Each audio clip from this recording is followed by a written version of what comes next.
And boom, we are live. I made it. So welcome everyone. Sorry, I just had a couple of issues setting this thing up a little bit, but all good in the hood. I made it. It's very good to see all of you guys. I got some tunes, got some news stories, a few things to talk about as I always do. And very good to see that you all made it, and thank you for joining me tonight. So welcome to another Tokyo Tonight for this, what is it today, the 7th of February? I should have actually checked the date before I said that I'd do that, but it is indeed the 7th of February. And good to have you all here. Lots of people packed in as usual, lots of regulars, good to see. And welcome. So let's kick it off. I've actually uploaded 3 tracks this week, including, I guess these are, I've just realized from the playlist, these are like reverse order of the way that I upload. So there's one that I uploaded today, which is actually the outro. I was playing around with an outro for tonight, and it's actually, I really like it. It's really good. But I recorded, uploaded it, so that people, if you like it, you can go and download that outro at the end of the show. Or you can download it now if you like. It's already there. So I'll start by showing you the recorded version. I'll play around a bit at the end of the show with it. But and the 2 other sort of instrumental hip hop tracks that I uploaded during the week, which were 89 BPM, the same as I got the vocal track from Jace Mason. So I'm going to play that. I'm going to go through my hellos and welcomes. And yes, I checked the volume on this, actually the levels before I started. That was one thing I did, so I think the levels on this should be okay. Alex Shiroki, hey, good to see you, man. Very good to see all these people in here indeed. So Happy in Japan's channel is indeed awesome. Yes, Delbert Mon. And you know what, I've had a bunch of people tell me to go and check it out, and I haven't checked it out recently, although I remember his channel from back in the day. It's a bit like Victor was explaining last night on 2.5 Oyajis. Yeah, it's a good channel, he's a nice guy, but apparently he's now suddenly making spectacular videos after being kind of gone for a long time. Yes, like Japan, you want metal. Well, I'm sorry, you are not going to get metal. You're going to get beeps and booms and some jazzy stuff and whatever. Although Ben Duncan, he often isn't, he does metal, he does guitar stuff, although he also makes electronic stuff. But sorry, there's not much I can do about that. But anyway, how's it there in Saga? Hope you are all good. Let's see who's here and say hello. Okay, comments are already cycled through. So I've got dense Gus at the top, but actual minus 43 degrees is pretty rare. Yeah, I feel like getting some parts of Hokkaido and stuff like that, that is very, very cold. And I wouldn't want to experience that. Mata guys, good to see you. Like Japan, great, good to see you. Just say hello. KNS TV, hey, good to see you, Mr. Cordy Chip. Mata guys, and yes, of course, South Africa. Whoa, that is, we're jumping ahead there. That's an unlisted video. So anyway, we've got what else we got here? We've got Razo Good was the first to post tonight, so indeed let the games begin. Dan Scasa, who else we got? We got Alex Shiroki, talking about how cold we've been, I guess. Pickles Igaji, excellent to have you along, sir. And Ronin Japan, or Ronin Japan. Who else have we got? We've got Sean Bro, Lucas Massa. I always skip names out when I do it this way, but Phoenix 787, good to see you, sir. Tai Nakamura, good to see you. And who else? Say hello now if you're watching, by the way. It's always nice to say hello. Chris Rodham, good to see you. And going down some more. I've already said. Lysander 45, great to see you. Thank you for joining. Icaros 18, good to see you. And indeed, Hanging for Grey 62. Anyone else who got El Camado, thank you for all the support, the music and everything as well, and again, consistently using my stuff on the videos and being so nice about it, but yeah, no, El Camado, and he's got a great channel if you're into anime and cosplay stuff. He goes to a lot of conventions and does interviews with big cosplayers and stuff like that, and yeah, you know, he's a real good consistent vlogger, so very well worth supporting El Camado. Nicholas Rapp, great to see you. Foghart, welcome sir, another member of the Tokyo Digital crew, as is on the screen behind me. Great to see you. Rene Helpman, always good to see you. Robert 1967 Canada, excellent to see you always, sir. And we are nearly there. In fact, they were Jumaro. I don't recognize the name Jumaro, so very good to see you. If this is our first or near first time, Herb Toker is in there. Phil Nolan is in there. Great to see. And Saga is amazing. Do I miss Takeo? Well, I've only been to Takeo for like 24 hours. It was a good trip. It was very nice. But yes,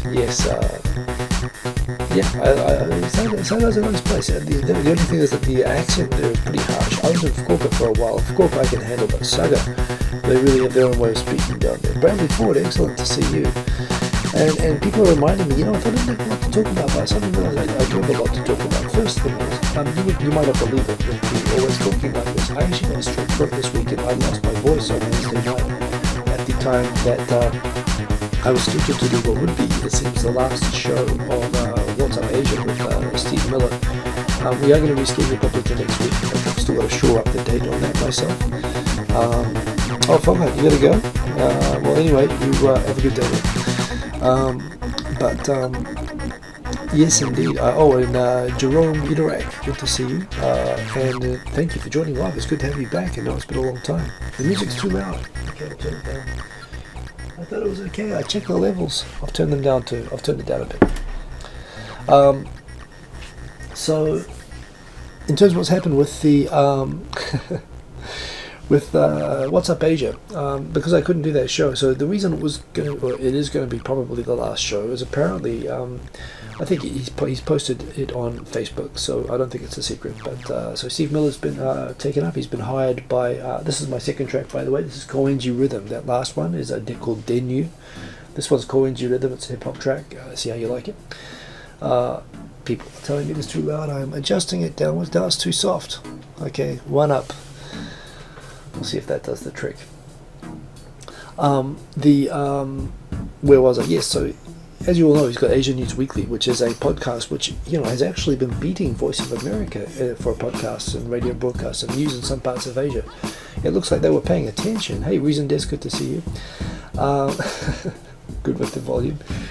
So they actually decided if they couldn't beat him, hire him, and he got a job with Voice of America. He's going to be I've always thought of Steve Miller as the Voice of America, but now he literally is going to be the Voice of America. He's going to be based in America. He's going to be paid a decent salary at least. So there's basically this podcast hobby that he kind of did on the side of his teaching English and so on. He's now being paid. He's basically going pro. He's hitting the major leagues from having kicked their asses from the indies for a long time.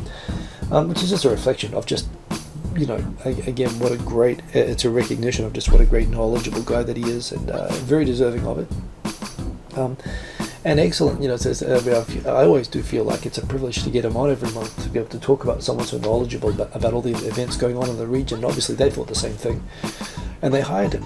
So we are going to get to do that final show, which we still have a lot to talk about, obviously, with the Comfort Women settlement, all the North Korea rocket, which I'm going to talk about today, all the stuff going on. Plus, he's awesome to talk to, and I can't wait to find out. Yes, Voice of America, VOA. So that is awesome news. It was just really unfortunate news that I lost my voice on the day that we were scheduled to have the final episode. I got it from my son. It's going around at the daycare at the moment, at the kindergarten. So I took a whole lot of antibiotics, which apparently you've got to take for like 10 days to kill the old strep. And in fact, Texan in Tokyo was actually hospitalized by it recently. So it is really nasty when you get it as an adult. I was really in a bad way. Yes, indeed, Coopertown Productions, very good to see you. Fortunately, the meds kicked in well enough to make me not allergic, not contagious, and to fix the throat in time that I could actually meet up with Rochelle Kopp on Friday night, and we actually recorded the 3rd season of Japan Business Time. And after reflecting on some of the topics getting a little bit too dark, the problem is when you make a series based on questions, people tend to ask about the dark side of Japan and business, and we both realized, the way we were giving good information, but you end up asking, because we focus on the problematic aspects so much of the intercultural transactions, that well, why would anyone ever want to work in Japan in the first place, which is of course both of our jobs. So I decided the new series needs a little bit of a tone adjustment. There's still plenty of criticism and critical thought, but we decided to make the new season, which will be coming out soon. We're gonna call it The Joy of Japanese Business, and a little bit of a heads up, the very first episode that we shot, which I'm thinking I might actually give a sneak preview. I might reschedule everything to put this on for Valentine's Day, because the first episode we did, which was most excellent, was on office romance in Japanese office culture, which is a fantastic topic, because it's basically permitted, in fact in some cases even encouraged, which is a big cultural difference from American companies. And Rochelle's got some amazing stories in that sort of realm. So awesome night recording a new series with Rochelle on Friday night. I'm really glad I got well enough in time to do that. Great show of 2.5 Oyajis last night with Victor. Where we got Amadolfo on. He's got a great channel as well, very very much worth following, and he's going to be doing a much more sort of advice-centric channel going forward for living and adjusting to Tokyo. Although he's lived in Japan already, he lived in Tokyo before in Japan for a long time. But real interesting character. He wanted to bring up the old, slightly done topic of the blackface photo incident that I guess anyone who's watching knows about anyway. But we kind of brought that one up again. It was actually interesting. There's been some interesting comments on that since that came back. But kind of is what it is. Again, I don't. It's not about the person. He was very interested in Amadolfo because it really apparently hurt one of his friends, and I guess he felt very defensive about that. And in this day and age, it is the wrong thing to do, and anyone should have the common sense to know that. But that said, I think we had an interesting discussion around that. It was a good show. I was actually laughing to tears at one point, so it was a great show last night. And here I am tonight. Now, again, if we're going to start with drama, we'll start with drama. A source that will remain anonymous. I don't go out of my way to look for people's vids, but somebody who I won't disclose sent me this vid tonight, and I watched it, and it was amazing. It was amazing. I put it in my Flipboard, and you can go and watch it. And am I going to regret doing this? No. Well, there it is. So, my favorite Japanese political commentator, Random Yoko too, or Random Yoko. She's been a big backer of, by the way, this is my third track from this week. This is called Shinsen Fresh, which actually it sounds a little bit, Shinsen also means fresh in Japanese, of course, but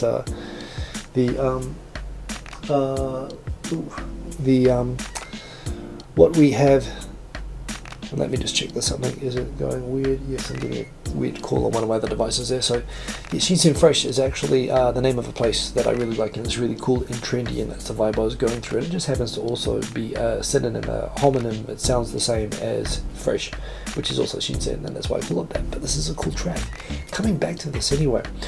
So, particularly Yoko sided up generally with the most kind of out there right-wing candidates in Japan, where she is adamant, is mainstream and normal, and everyone who thinks correctly should think like her, and everyone who doesn't is uneducated, which I fully accept that I'm completely not educated. She come onto my Facebook to remind me that I'm not educated, and I'm very sorry that I'm not educated. I'm practically walking around in blackface.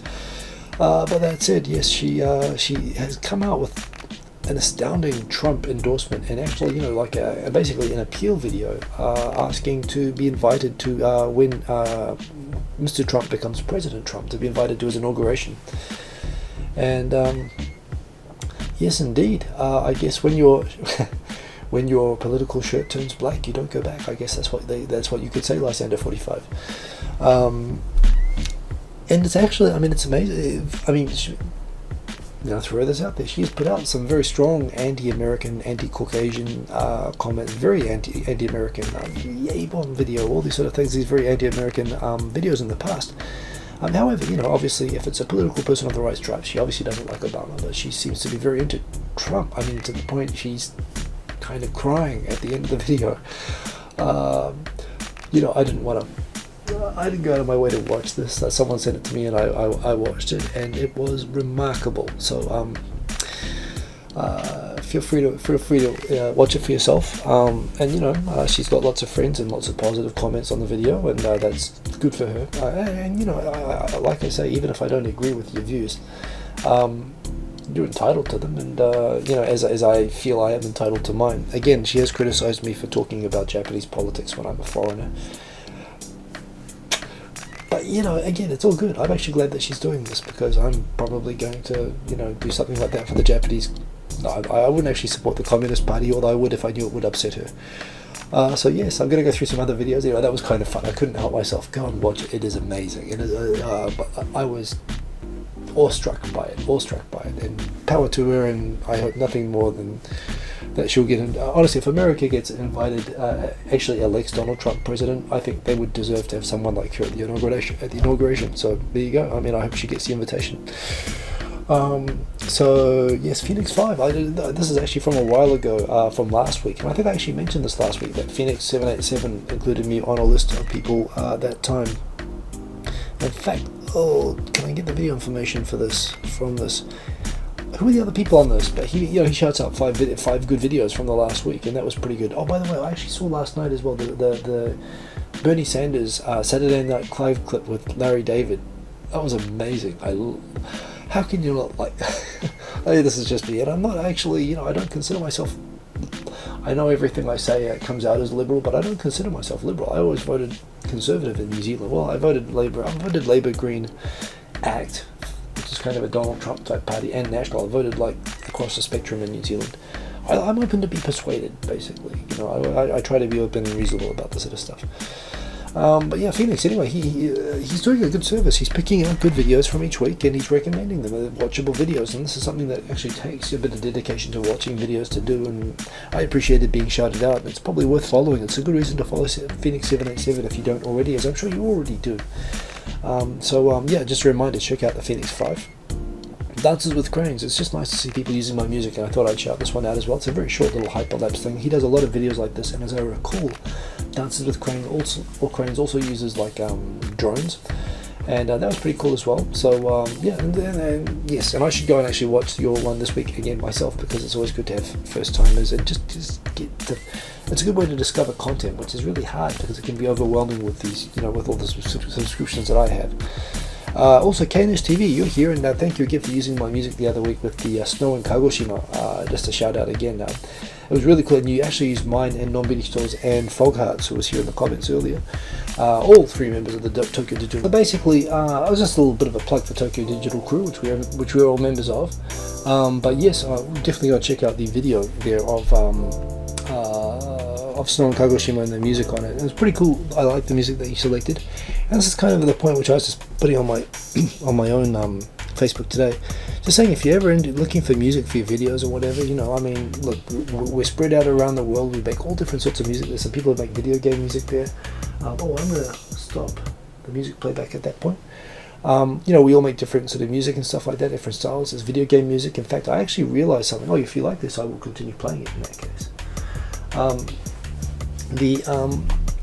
In fact, there was one thing that was really cool was I make dance music basically, so I like music that I like to listen to, but at the same time there was a track made by, I think it was Fogheart, which is kind of a game, or it might have been non-video actually, but it was actually picked up by like an educational video, and it was actually yes, it was the background. It was used as background, like it was like game music as a background on an educational video, and it was so good. I mean, in a way, not having the beats and stuff like that is actually more effective, and it actually made me realize that the music they're making is really, really good for videos that you guys are sort of making as well. I started it again. Don't worry, I started the music again.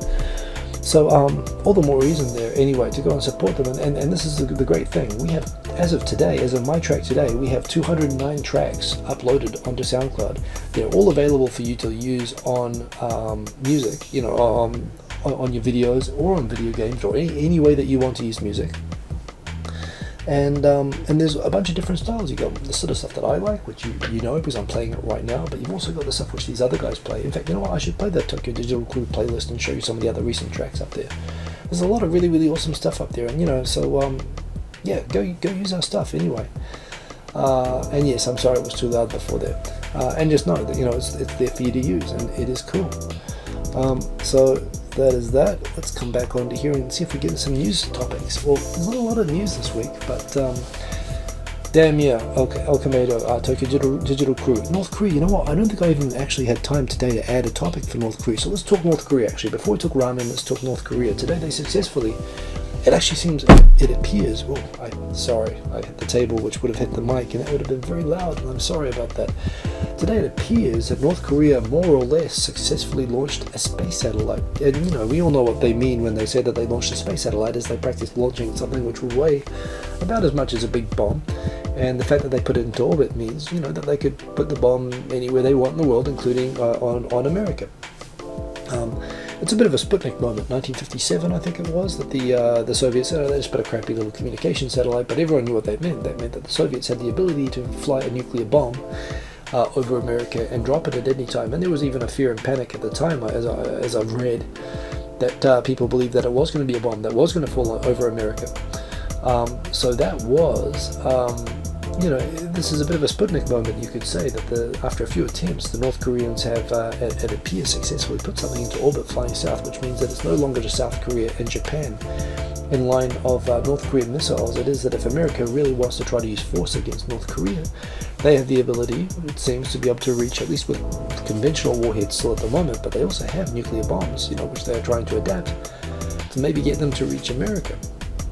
And that has a number of really remarkable consequences if you think about it. One, it was kind of inevitable. I mean, North Korea has been an exporter of Scud rocket technology for a long time. Any technology that they get, one, they've actually proven that in spite of their isolation and their poverty, that they've actually been very adept at picking up and developing sophisticated technologies like rocket technologies and selling them all over the Middle East and places like that.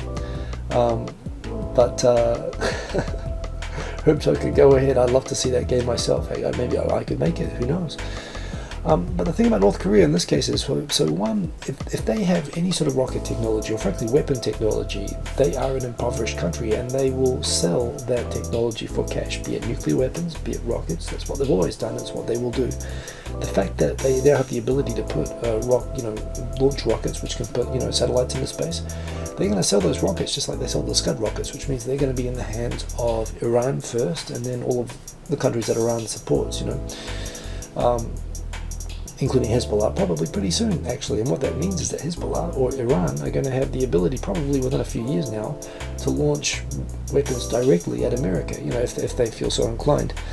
So it kind of marks the end of the ability for America to really reach around the world and, bomb countries which don't have the ability to reach back at America, which, could, it may or may not, really change just the way that America operates in the world and the way that foreign policy operates. This could really be the moment that pretty much any country with a can hit anyone else. I mean, you combine this with drones and, again, the miniaturized nuclear technology that North Korea is developing. It's kind of freaky. So that's it. While I did kind of laugh a bit at the hysteria that was going around this rocket launch, and I did expect it, like all the other ones, to sort of fail. The fact that they put these rocket launches on Okinawa just to play up how big of a threat North Korea is and how Japan has to militarize. Damn, it looks like they might actually have a point. And and it's going to have a major consequence. One, it's going to put a much bigger imperative on America to contain North Korea and to up the status threat of North Korea, which means America is probably going to put much more troops close to North Korea, which is going to piss China off, because China's been relying on a long-term strategy of America becoming less interested in the region and slowly, pulling out and not being willing to defend the islands that Japan claims, that China claims, and so on, and moving out, and China sort of slowly, by creeping in, kind of taking over their influence with South Korea, which they've been doing, eventually taking over, islands in Okinawa, which they've been aiming to do, the South China Sea, and they're relying on America losing interest in the region so that they gradually pull their forces back and aren't committed. Yes, I am indeed a Weet-Bix man, Bradley Ford. I don't know how you picked that one, but Kiwi kids are Weet-Bix kids, as are Aussie kids. I've seen the ads in both countries. So this really screws with China's plans to become more dominant in the region and to quietly slip in as America quietly slips out. This is going to force America to need to actually increase and to be more forceful with its presence in the region. So this whole launch has all sorts of significance. It has the ability to really mark a turning point in global security, extending all the way to the Middle East and beyond. It also really marks a point that China, now North Korea is really messing with China's shit, and it'll be really interesting to see if China really tolerates North Korea doing this sort of thing against their will. Frankly, they're messing up. They're risking messing up China's entire East Asia geostrategy against America, and everyone's been waiting to see is China actually going to pull the plug on North Korea? Are they going to act aggressively against North Korea, or internally at least, to undermine the regime there for getting out of line too much? And this is about as strongly as they could be tested, so it's going to be super interesting. So actually, the implications of today's launch are super interesting, and I can't wait to talk about them with Steve Miller when we get back to WhatsApp Asia, but which will hopefully be soon. So that's it. It is more than just a rocket, and and in fairness as well, there is of course always hypocrisy from the international community on this. The fact is that we're saying, oh yes, they're calling it a space program, but we know it's really a missile program. Well, yeah. How do we know that? Because that's what the American and Soviet space programs were. Of course, they were. They had V2, German Nazi rocket scientists who were teaching them to make missiles that were rained all over London and Europe during World War II. And these were the rockets that they would have made if they'd had more time, which could have reached America from Germany. And sure, they put monkeys and satellites and eventually people on top of them just to and it's great, it looks nice, and everyone wanted to go to space, but let's not forget the purpose of this was to put heavy nuclear warheads in those little capsules on the top, and those could be swapped out. And that is what the North Koreans, it is, when they say it's a scientific space rocket, it is true, they're scientifically trying to figure out how to go through space and bomb America, which is exactly what the Soviets and the Americans were doing as well. But, they have developed ICBM technology apparently independently, and it's an achievement actually worth noting. It's worth some note, I think, or it's deserving of some, it is of some note of achievement. So that is what I think about the rocket movement.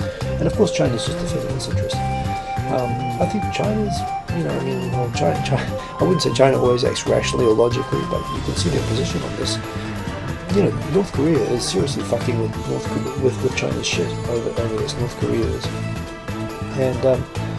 And I think they're going to be really messing with America's stuff, particularly if they get into the proliferation game, as you'd assume they have to, because they have no cash, especially with all the sanctions and everything else. So yeah, it's going to be pretty interesting to see what the fallout of all of this is that's happened today. But anyway, let's talk about Ramen. Phoenix 787, you can't hear me?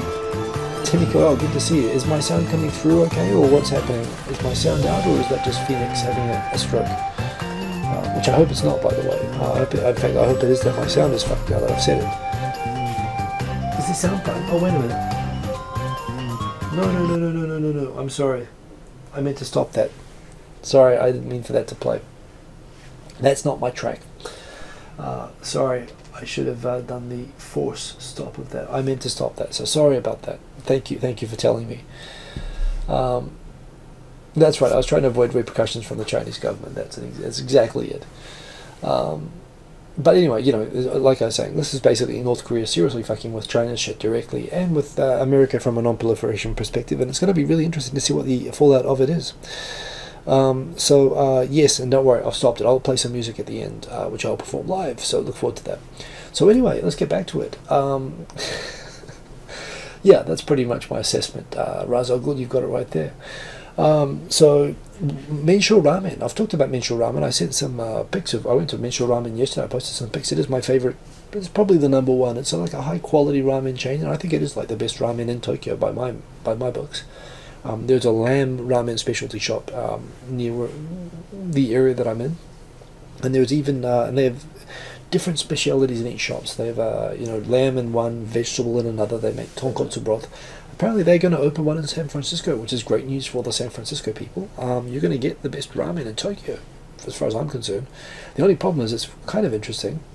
I don't know actually, and I force stopped the app, so I can't figure out what that music was. By the way, Dan, I'll come back later and try to figure that one out. The only thing that was interesting is part of the reason that this ramen tastes so good is that I love the tonkotsu, and the tonkotsu broth, they actually boil it at low temperature for 8 to 10 hours for an extremely long time to get this extremely rich, delicious broth that they have. Apparently under US food safe and health and safety regulations, apparently boiling a broth for that long or simmering a broth for that long violates those regulations. So they have to figure out how to refrigerate it or whatever to keep it. They have to figure out a new way that's compliant with American regulations to make tonkotsu broth, which means I guess that people there are missing out. It's interesting. Read the article about the issues that they have with that. But that said, I hope it works out, because that is an awesome chain, and it's great for people in San Francisco that you're getting some of Tokyo's best stuff coming out there. And indeed, tonkotsu is the best. And the lamb tonkotsu mix, which they make down in Korakuen, that is really, really good. Ayasashi 89, they've got every type of any non-pork ramen in Tokyo. Yeah, of course. Well, the thing is, I'm not a ramen connoisseur. If I start talking about ramen, there's going to be a whole bunch of ramen guys come out and say, no, that's not true. But basically, by region, Tokyo is basically shoyu ramen, which to me is like the most boring type of ramen. It can actually be pretty good. You get basically the types of ramen that you get. You get miso ramen from Hokkaido, which I love. Actually, it's probably my second favorite type of ramen after tonkotsu ramen.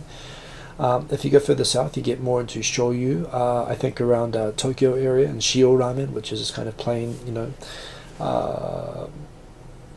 basically dashi with salt. Then if you go further into Kyushu, you get into the into tonkotsu pork broth.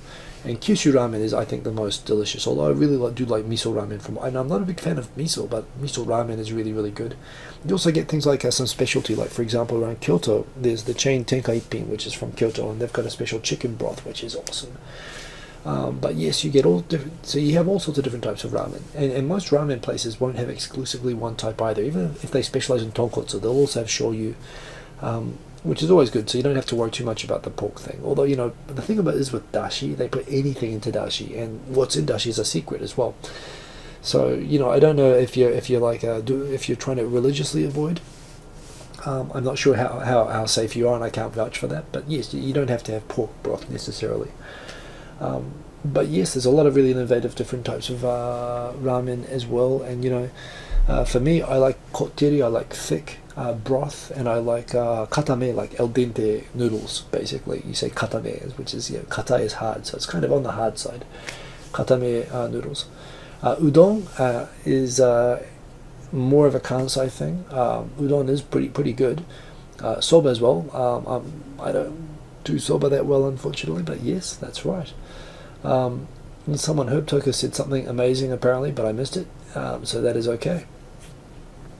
So yes, anyway, if you're in San Francisco, you've got good ramen coming. Amadolfo, this is the show from last night, Gay and Not Blackface in Tokyo. It was a good show last night. Go and check it out if you can see it. It is interesting to hear the kerfuffle that's gone on this week around Twitter, apparently saying there was a rumor going around, and I don't know if this was true or not, but they were going to actually release, like next week, a new timeline where they were going to mess with your shit. They were going to take the timeline and put an algorithm on it and change your timeline a bit like Facebook does. So it's not purely oh man, you should have seen me react to that video I showed earlier. That would have been a good reacts to video. So yes, they said that they're going to have an algorithm based on what they detect your interest to be, to pick out the tweets that you're most likely to want to read. And I'm not actually even against that per se, because I follow thousands of people on Twitter and I can't really keep up with the standard feed anymore. So if there is some intelligence put into that, customized to be what I look at typically, or I like to look at, then I'm actually pretty cool with that, and I use lists for that purpose. But the thing is that they were going to make it a non-opt-in, opt-out. It was just going to be a mandatory imposed on everybody. And I was saying to myself today, I'd be all for an algorithm, but I'd really like it to be something that I could customize, and that frankly would filter out all of the ads and promoted tweets that I don't want to see that they put in there.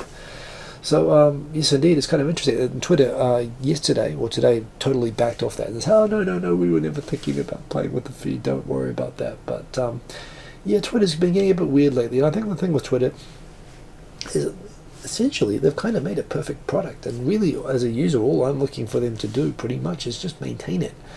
But the problem is that they have shareholders, and shareholders want to see growth and profitability, and they have to sustain growth, even though frankly they've probably grown as big as they can grow. I mean, they're enormous.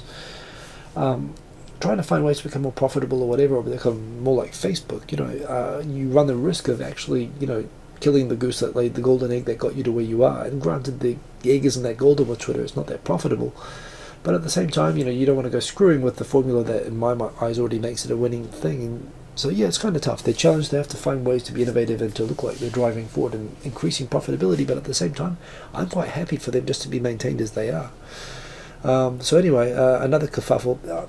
It is amazing to me actually how conservative people are. I think everyone likes to think that they are open to change and improvement, and how we are all sort of into growing and all this sort of stuff. But people by nature, I think, are by default more conservative than they are open to change.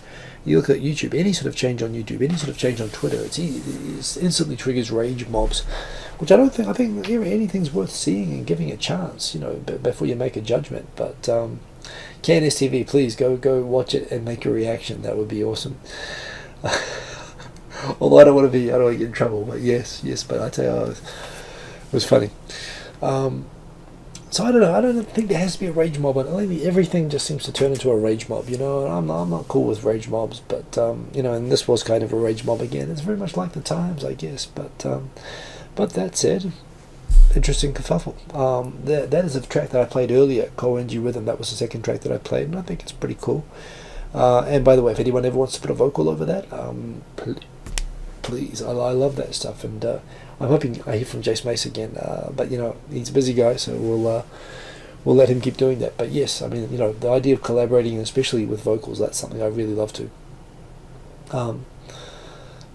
Yes, and you guys should all totally make reaction videos to each other just to screw with those guys. Shit, seriously, I'm saying shit a lot tonight, but there's been a lot of shit happening, and yes, trying to trademark reacts to it's amazing to see how much the live buzz has suffered for that, but yeah, this is super funny. Go and check this out. That is a children's character called Gachapin, and he's a very cute character. I don't really understand him all that very well about why kids like him or what he's about, because he's not on NHK, which is what I used to watch with my kid as he was growing up. But that's it. He's a very popular character, and he popped onto the Weather Channel, the 24-hour weather news channel in Tokyo the other day. And apparently was featured with one of the cute weather girls, and was doing a little section and talking about where you can go and find out more about I don't know, making weather more interesting for kids or whatever. And she said, come and do the weather with me. And it didn't occur to anyone, it seems, that he was actually the character that they invited on to co-host the weather. Take a look just from that thumbnail. Can you see the problem that is going to occur? I'll give you 5 seconds, which is actually shorter than the lag time that we have here from the buffer time. So you've probably got less than that. You've really got 1 second. In fact, I'm probably going to actually say before you decide.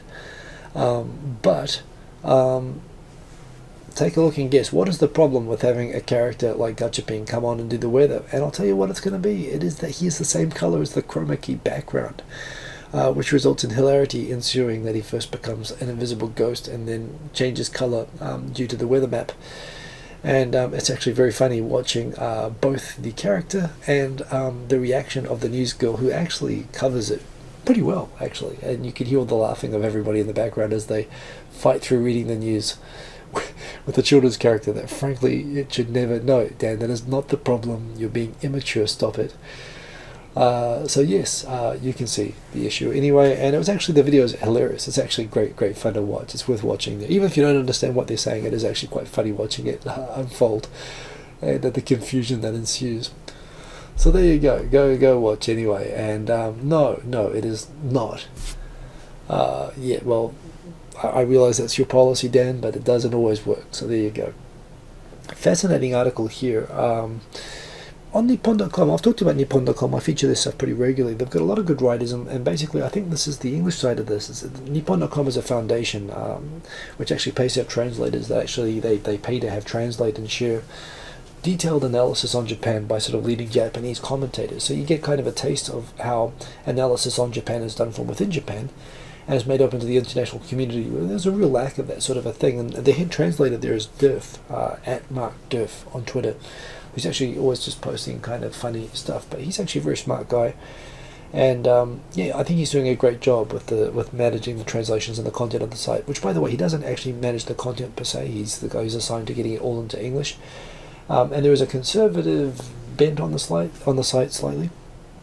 But that said, you get really good information from it, and there's a fantastic, I think I've got 2 articles from them here tonight. The first one is a great analysis by, I think the author of this is a guy called Daniel Rowe. I think it's a Korean guy's analysis, or at least an Americanized Korean's analysis of exactly why we've had this enormous blowback, as has been described in South Korea.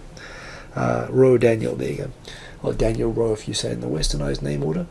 As to why you've had this massive backlash against the comfort woman deal in South Korea and the dynamics around that, why it's so challenging for the government there to sell it. And there's things I didn't really know in all that much detail. Like, for example, there are 2 comfort women organizations. One that's kind of pro-conservative and supports the deal, and one that's very left-wing. And it explains the left-wing in South Korea is defined by being very anti-Japanese and trying to shame the North by being kind of slightly friendly to Japanese. And how the videos of the outraged comfort women were pretty much voicing the positions of the political organizations that they're a part of, and how that's reflected. and the way that the South Korean government has tried to navigate the very tricky politics and history and everything around this to try to get this deal accepted by the public, and the challenge that they have, rather than just understanding it as superficially as I do, or something like, oh, the South Koreans just don't want to ever, accept an apology or something like that. It's not. It is much more complicated and nuanced than that. And what I love about this article is this really does explain in detail the nuance as to why this is so difficult. So that is good. And yes, they say blowback, and I don't really think that there's actually anything blue about that. But anyway, backlash perhaps is a better term. But in any case, real interesting read.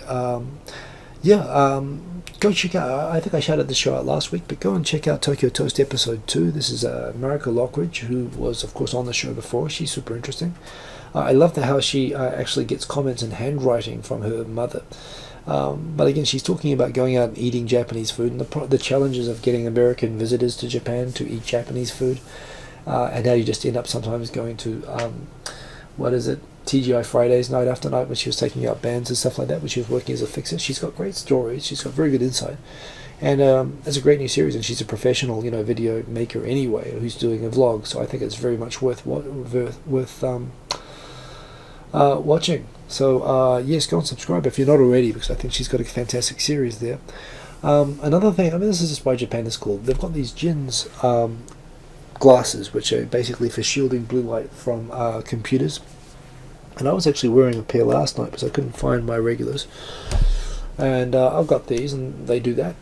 Theoretically, this will stop me getting sleep deprivation or whatever, because the blue light coming into my brain. But there's a problem with these, that you can't really wear them in bed, because you'll go on your side and it gets kind of folded behind your ear and it kind of hurts. So they've actually developed a set of glasses which apparently will stay on your face, but they won't go around your ear, so you can wear them in bed while you roll on the side, while you're looking at your smartphone, which you shouldn't be doing anyway, but let's face it, we all do. But it will shield the blue light that messes up with your sleeping patterns. So this is kind of cool. I think it's just cool that this is a really cool little Japanese company, and they're quite affordable, the glasses as well. So that is pretty cool. What else we got here? Yes, so American people, join me at camera 1. I only have one camera, so you have to join. I've got 2 cameras, but you can join me at this one. Actually, I can turn that middle one into a camera as well. But join me here at this camera, American people. We've had a pretty busy year with American people being confused about what they can and cannot take abroad with them or bring into Japan with them. Of course, we had the Ritalin girl who had a prescription Ritalin in America, but was unaware, as probably most Americans are, that Ritalin is considered to be a form of crystal methamphetamine, which it is actually. They actually fix ADHD by giving you speed. It's kind of counterintuitive, but apparently that is what they give you, and and it has therapeutic beneficial effects in the low doses that it is in the medication that's given. However, most countries do not allow Adderall or Ritalin, and they regulate them as they regulate other forms of speed and methamphetamine, and this person wasn't aware of that, and they imported, hidden in a Tylenol container, they illegally imported what's taken in Japan as crystal meth, and they ended up being put in jail. And we knew about that hilarious misunderstanding based on what Americans considered to be normal to carry around with them. So then, yes, Temiko, Phil, you guys could be watching me all night in comfort if you have a pair of these, but get one of those ones that you can roll on the side and doesn't hurt your ears. Then, of course, we had the Toyota executive who was having the painkillers, which probably harder to say that she was ignorant of the fact that you can't bring in illegal painkillers, and probably did have an addiction problem, and she did conceal it pretty obviously. But please, American people, just check with the medication stuff. And the American Embassy updated its homepage to make sure people knew that you can do a lot of trouble importing drugs, even like prescription drugs, without following the proper procedures. So let me just make this clear in case it's not clear. But there was apparently a 79-year-old American man who was captured at Narita airport with a firearm in his suitcase. He was carrying a pistol. They've got it there. And no matter how normal I know it is in most parts of America, and in fact how much of a right it is to actually carry a concealed gun with you, please, American people, don't bring crystal meth or guns to Japan. I know it's cool. I know it's a different culture. You know, maybe Japan's got it all backwards, but guns and crystal meth are just not cool in this country. And don't bring. You know, this is just a PSA that if you're planning to come to Japan on a visit, just to make it clear, you'll probably end up in jail if you bring crystal meth or guns. So you know, leave your guns at home and your ammunition and your crystal meth, and you'll be okay. Okay. Adderall. Oh, sorry. But you know what? I think it was actually Adderall. Well, I don't know. All I know is that she was pulled up for they called it Coxazide, which was crystal meth. And you know what? I think actually maybe it was Adderall. Now that I remember, it was Adderall. It wasn't Ritalin. And I don't really know the difference between the two, except they're given as, you know, drugs for similar conditions. Is that it? Oh, he had Alzheimer's and he forgot. Okay, he didn't actually think that he was allowed to carry guns in Japan. Well, that's good. That's good. But just in case anyone forgets, as obviously here's a good excuse for forgetting. No, not cool to bring guns into Japan, and don't do it. Victor and I covered this one at length, actually. This is based on the list that Victor and I tore apart in a show together a while ago about this stupid list that's going around the internet that someone made up about how Japan keeps Islam at bay by putting all these wacky laws against Muslims, which are all just complete and total bullshit. And I'll just repeat, there's a great blog here which was written by I saw someone posting this week who I follow on Twitter, and yeah, just to restate, I've said this before, but since it's now in a coherent blog and not an incoherent video blog like Victor and I did, this list is just complete total bullshit. Japan is actually going to Indonesia and is educating and training every Muslim nurse it can find to try to get them on visas in Japan to look after the old people, and they're changing the whole immigration regime to allow more Muslims into Japan. The government is researching how to provide prayer facilities, Muslim prayer facilities, at tourist sites, how to provide proper access to food and information about halal food within Japan. And there's actually a huge drive by the government in Japan at the moment to become more Muslim friendly because they're specifically looking to attract immigration from Southeast Asia.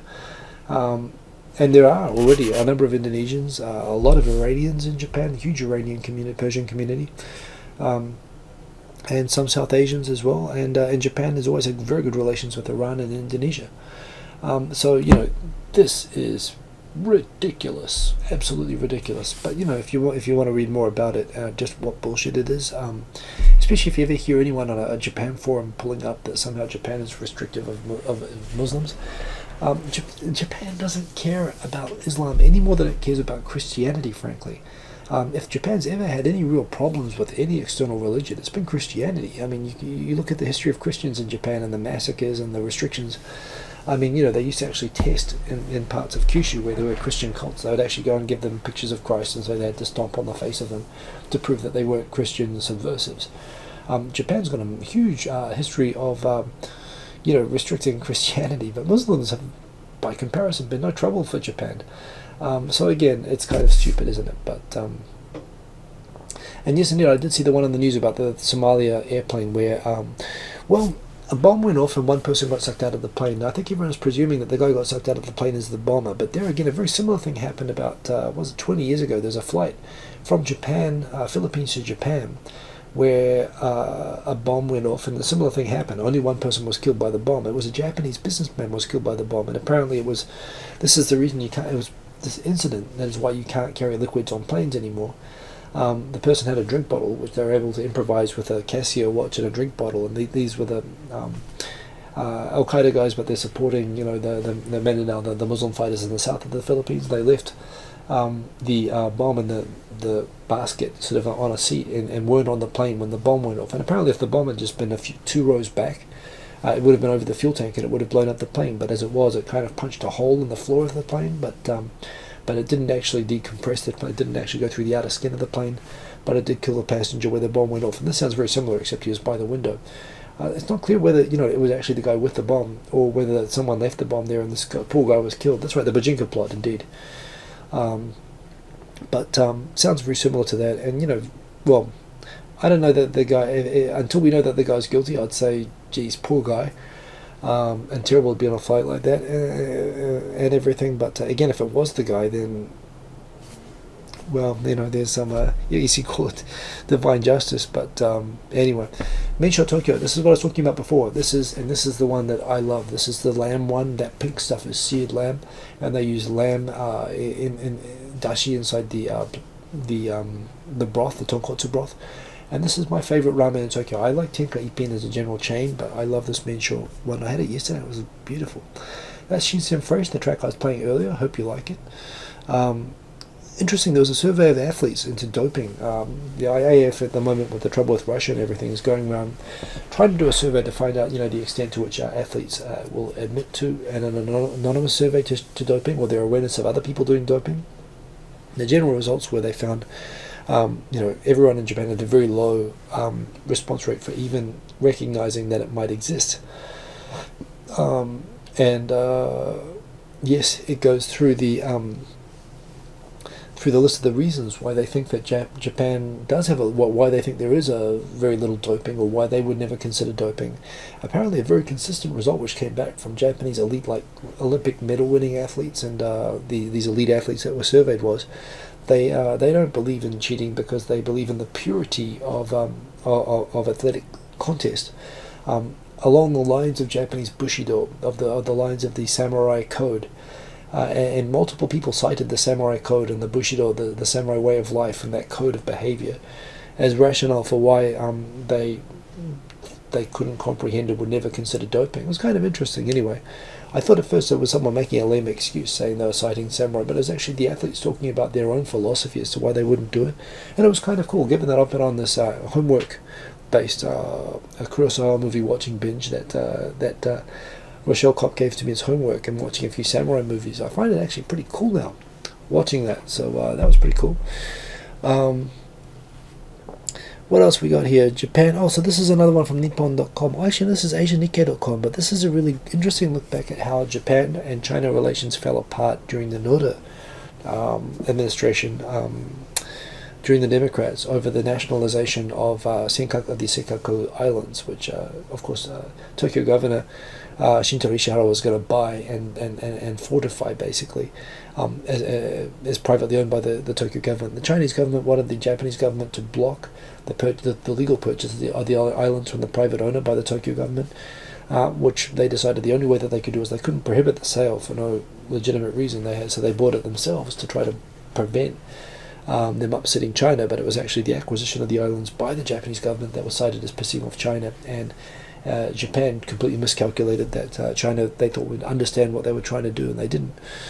This is interesting. Instagram is going to release support. It looks like they're rolling out support from multiple accounts, and this is good because I only take photos of Tokyo, but if they allow multiple accounts, I think I'm going to open an account and start posting photos of my music collection and stuff like that, like stuff that's not Japan specific, but people are interested in sharing on other sort of topics like music or other stuff that I'm interested in. I'd love to have a second Instagram account for that, so that's pretty cool. I always look at this and I see Japan's 72 microaggressions, but it's actually micro seasons. Japan, sometimes Japanese make a big deal about the fact that they think they are the only country with 4 seasons.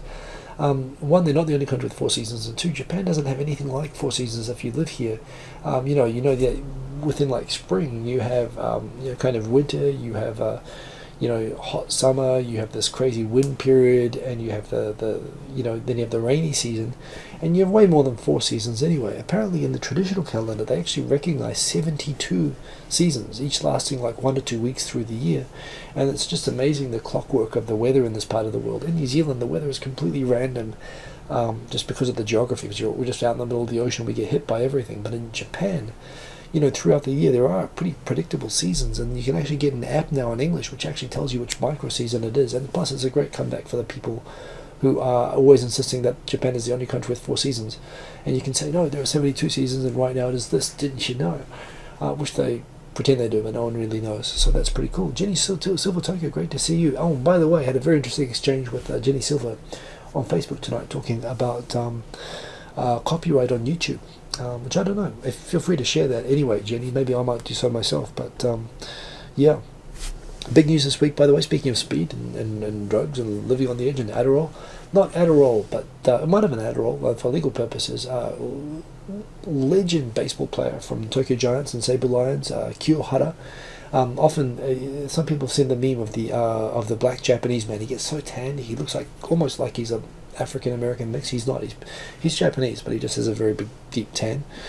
But legendary home run hitting baseball player was caught and arrested with speed, with drugs, with methamphetamine, crystal meth, Breaking Bad. He was doing all that stuff, and he's in jail now. And he's like one of the biggest sporting heroes in Japan. So it's a big shock for a lot of people.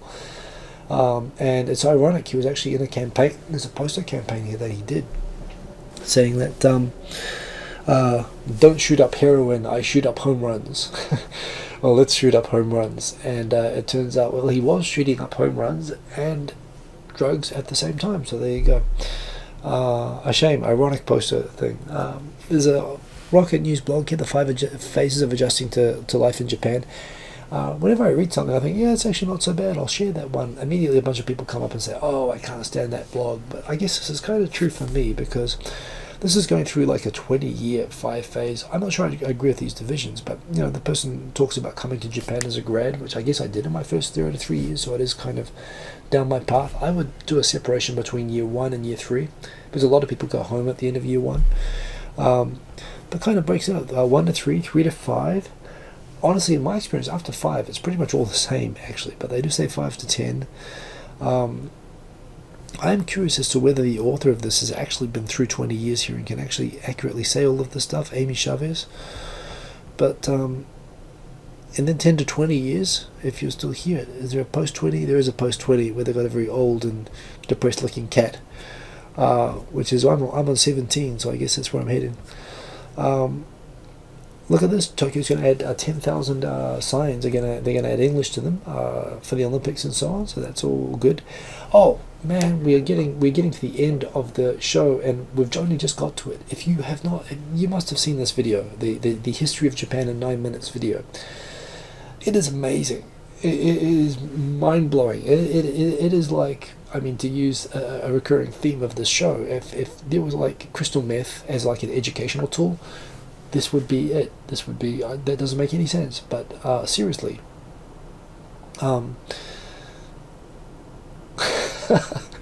Nicholas Frapp, you distracted me with a thing about New Zealand. Not a single, what are they doing? They're not a single question about me. I got trolled. I got a small Twitter fight this week with a New Zealander, Ramen New Zealand troll, which is really unusual because Kiwis usually just don't give a shit about anything.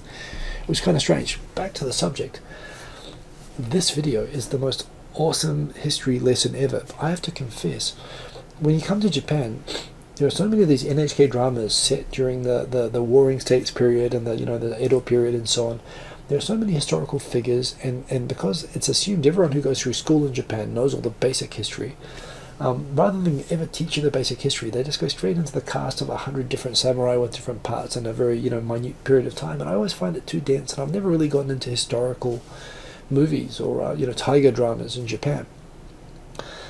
This, for me, like the whole middle period, basically for the Middle Ages through Japan up until when Perry came, I know some of the names. I know the Tokugawa Ieyasu, I know the Oda Nobunaga, I know the names. I know roughly the people who went to Korea. I know broadly the names, but how it all connects together and what these people were and how they got to be where they were, I've never seen an explanation so clear and so good of everything from literally the start of time until today in 9 minutes. And it's funny and it's brilliant. It's like a video game, hyped up commercial. And the guy's channel, he you can tell he does all the vocals. He practices doing little short jingles and stuff on his channel when you look at his other vids. And he's done a bunch of like 10-second videos, and then he's just come out with this 9-minute masterpiece. It's called The History of Japan. Very, very simple, but I've got the links in here. History of Japan, and the channel name, I hope it's here, Bill Wirtz. I mean, I tweeted at the guy and just said, you're a rock star. This video's gone completely viral, and rightfully so. This is like the best history video about Japan I've ever seen. I love this video. I can't recommend it enough. It's accurate. I mean, every Japan history buff has come onto Twitter and says, well, actually there are 2 types of kana, not just one. But apart from that, the video is really good. They like to give them their little thing that actually I'm very knowledgeable about Japanese history and I know more than this video about this one part.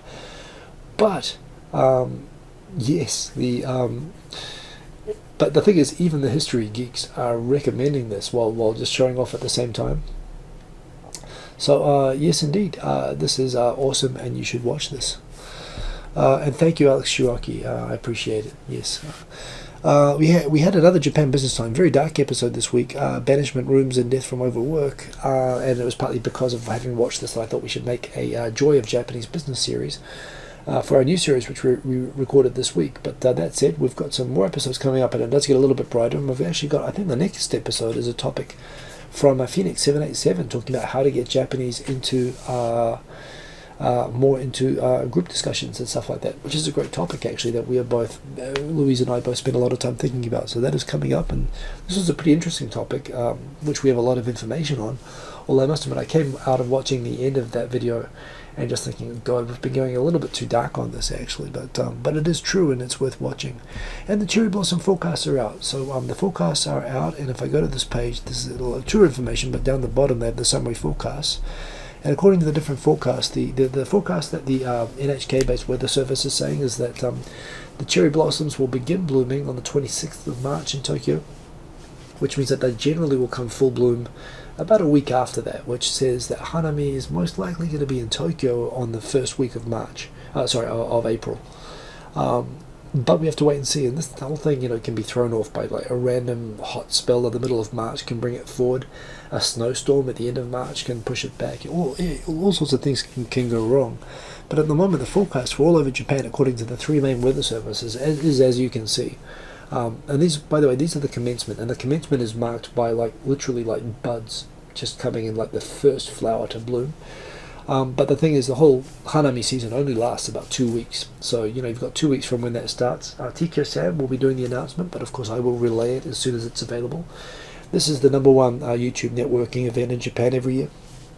And so a lot of people come and travel for it. And I think it's good if it's in April, because it will make it easier for people who, have their schedules for March already booked. So, if you can make it along, make it along. If you're going to be around at that time, I think I saw that Foghart is going to be probably leaving, he'll be here during the week, so he'll get to see some Hanami, but he might miss the event. But, anyway, if you're planning on coming to Japan, Tokyo, from after the 26th of March is going to be an awesome time to come. So bear that in mind. YouTube is going to support live videos like this in 360 degrees, which makes sense because, I've got a 360 degree camera, and, it's just a stretched video. It's just a video that's stretched in a weird way. So I could see how that would work, although it'd be kind of cool in events like the Hanami, where you could look all the way around. For something like this, I wouldn't want to show the whole room that I'm in anyway. The whole point is everything else is messy. That's out of, I've got a frame which I can work with. But I like this idea, and actually I think the Ricoh Theta S, the new one, actually already supports live video as well, so that's pretty cool. Wirecast Go, I had to go using a test of this week, but there is actually now, you can use this on iOS and to stream a live hangout. I could do this whole hangout from this if my internet connection was decent, which it looks like it is tonight. It wasn't on Monday. In fact, I might even try a test right after the show of this app, just to see if I can get a better connection. I had a terrible connection the other week when I tried it out. But for those people who are on iPhones and haven't had a means until now of doing a live hangout on air, a live broadcast like this from iPhone, which I've complained about forever, you can do it now with Wirecast Go, so that is pretty awesome. We are over an hour, but let me just quickly go through what else have we got here. Yes, the Scooby-Doo crime thriller. There have been 400 of those straps that people hold on to on the trains have been stolen from trains all over Tokyo. Up to 400 are missing. The understanding of it, I heard someone explain this to me, that apparently Bosozoku, guys who like to do drift race and race up in the mountains and basically boy races, they like to install these train grips in their cars for when they drift. So they apparently have a good resale value for that, and people have been taking them to resell. I think this is the last one. What do Japanese companies look for in new graduates? Which is pretty much just blank slates, pretty much, that they feel like that they can train and will be amenable. And they've actually got the offers and so on going by some of the big standard companies. It's really interesting to read. I think this was put up actually by Rochelle Kopp, and worth reading there. And that is Kuroneko is an awesome delivery service, and that is all that we have. We're already over an hour, but I said I was going to play music at the end, and I've set up a good track, so I'm going to play some music and rock out. I hope you enjoyed the show. We are over the allotted time, but what the hell, eh? So let me get this set up, and we'll play some tracks. Play some tracks at the end.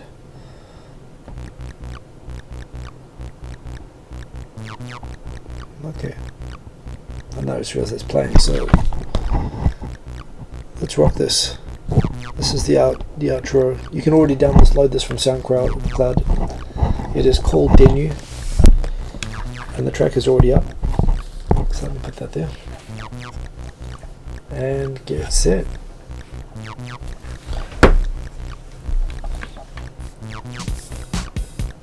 Oh.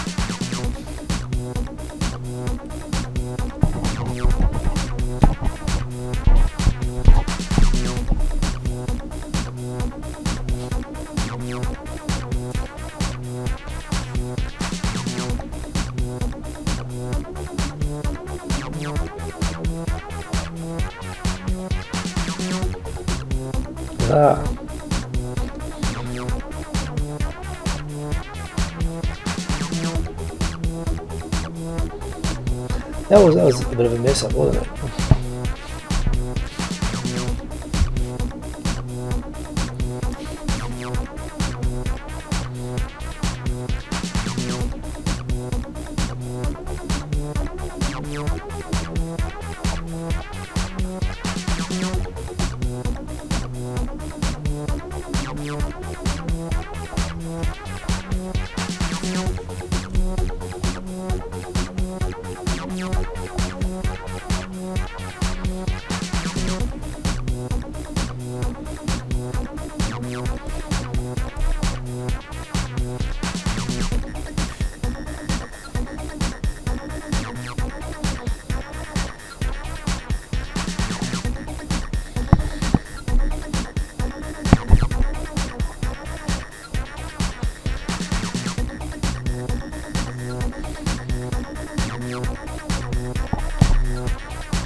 So just playing around, but I recorded a proper version of that. It is already up on SoundCloud. It is called Deadly. And that is the end of the show tonight. I hope you enjoyed it. Anyway, that was a fun track, and I actually quite like that. I used to be a DJ part-time, Icarus 18, although I never made music until recently, although I'm really enjoying making this. I think that's actually quite a good track, if I do say so myself. I quite enjoy that. I was dancing around while I was making it. I'm probably going to dance around to it some more tonight. So anyway, that is the show. I hope that you enjoyed it, and download all the stuff, of course. That's what it's for. Use it, abuse it, make it feel cheap, and do that stuff. Yes, that is me. Oh, that is my phone dying out there. That is not me, but that is me. So have a good show, have a good day, have a good week, everybody. See you next week, and look out for the final What's Up Asia with Steve Miller. We're going to be talking about his new gig, and that is going to be awesome. And otherwise, hang around and look out also for Japan Business Time on Wednesday for the new episode. And that is it. Okay, so I'll see you later. Peace. John. Stop streaming. Ready to stop. Yes, I'm ready to